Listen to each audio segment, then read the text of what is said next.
খোকাদের বাড়িতে চলে এসেছি।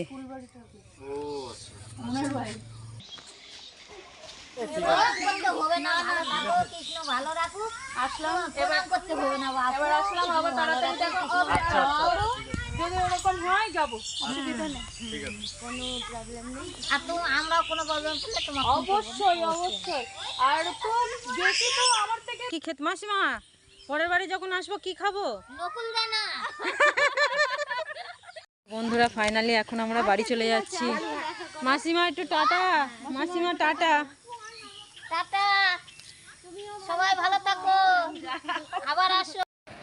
তা বন্ধুরা এই ভিডিওটা দেওয়ার একটাই উদ্দেশ্য, আমরা চারজন মিলে আমরা আলপনা রবির বাড়িতে গিয়েছিলাম। তো সেখানে এত মজা আনন্দ করেছিলাম, তো সেটা আমরা ভুলতেই পারছি না। আর মন থেকে বিশ্বাস করতে পারছি না, মানতেও পারছি না যে বোন আর আমাদের মধ্যে নেই।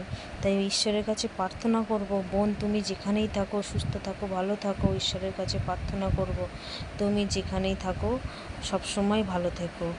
আর মন থেকে সত্যি আমাদের জীবন থেকে তোমাকে কেউ মুছতে পারবে না, আমাদের মনের ভিতর সবসময় তুমি থাকবে।